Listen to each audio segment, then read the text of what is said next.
अस्सलाम वालेकुम। उम्मीद है आप सब खैर खैरियत से होंगे। आज मैं बनाऊंगी नए तरीके से अंडा भिंडी। ये बहुत ही मजे की बनती है। ये तरीका आप सबको जरूर पसंद आएगा इंशाल्लाह।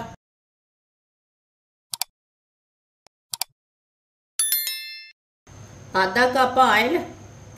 ऑयल आप कम ज्यादा कर सकते हैं अपने हिसाब से। 1.5 पाव भिंडी। भिंडी को मैंने इतने इतने पीसों में कट किया है। आप देख सकते हैं बड़े पीस भी नहीं रखे, छोटे पीस भी नहीं रखे। कटी हुई भिंडी डाल लेंगे।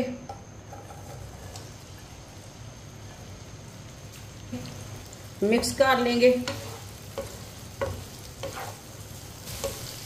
भिंडी को 5-6 मिनट के लिए फ्राई कर लेंगे। इसे चम्मच चलाते हुए फ्राई कर रहे हैं।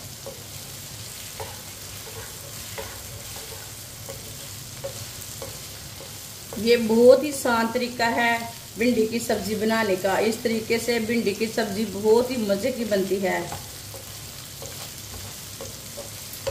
जो भिंडी नहीं खाते वो भी खाएंगे। ये इतनी मजे की भिंडी बनेगी। जिसने हमारे चैनल को सब्सक्राइब नहीं किया वो हमारे चैनल को लाजमी सब्सक्राइब कर ले। मैं बहुत सी कम चीज़ों से, कम मसालों से बहुत ही मजे की रेसिपी बनाती हूँ।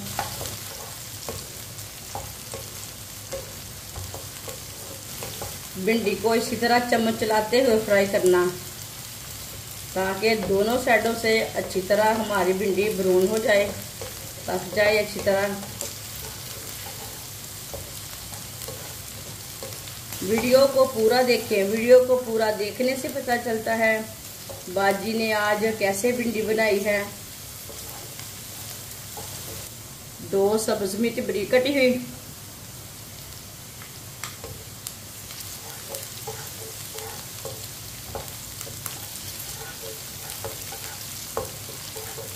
सब्ज मिर्च को भी साथ ही पका लेंगे।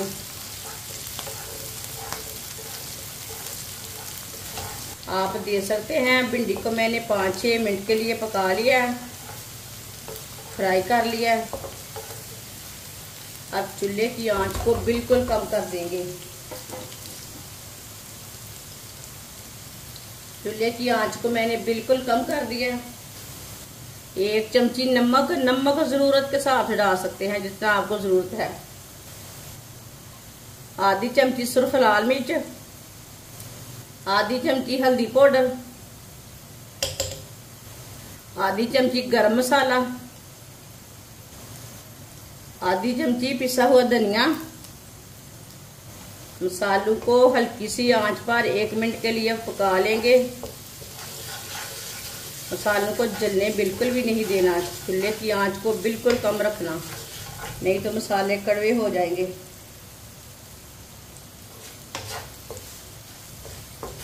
आप दे सकते हैं मसालों को 1 मिनट के लिए मैंने पका लिया है। इसी तरह चम्मच चलाते हुए पकाएं। चूल्हे की आंच को बिल्कुल कम रखें। आप दे सकते हैं। अब इसमें 3 अंडे डाल लेंगे।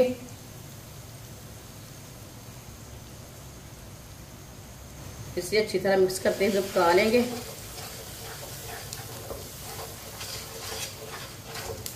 ताकि अंडे हमारे सब भिंडियों में लग जाएं।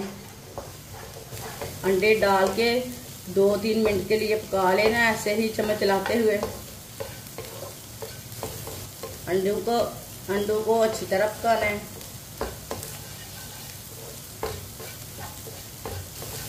दो 3 मिनट के लिए मैंने पका लिया।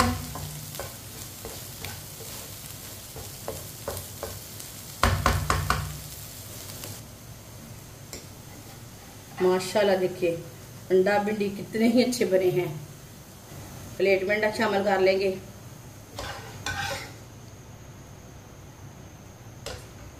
माशाल्लाह अंडा भिंडी हमारी तैयार हो चुकी है। ये बहुत ही मजे की बनी है। आप इसे रोटी के साथ खाएं, पराठे के साथ खाएं, ऐसे ही खाएं। ये बहुत ही मजे की बनी है। आप मेहमानों के लिए तैयार करें, बच्चों के लिए तैयार करें। बहुत ही मजे की बनती है और इसे बनाने का तरीका भी बहुत ही आसान है। हमारी वीडियो पसंद आए तो लाइक करें और हमारे चैनल को सब्सक्राइब करें। अच्छा, खुदा हाफिज।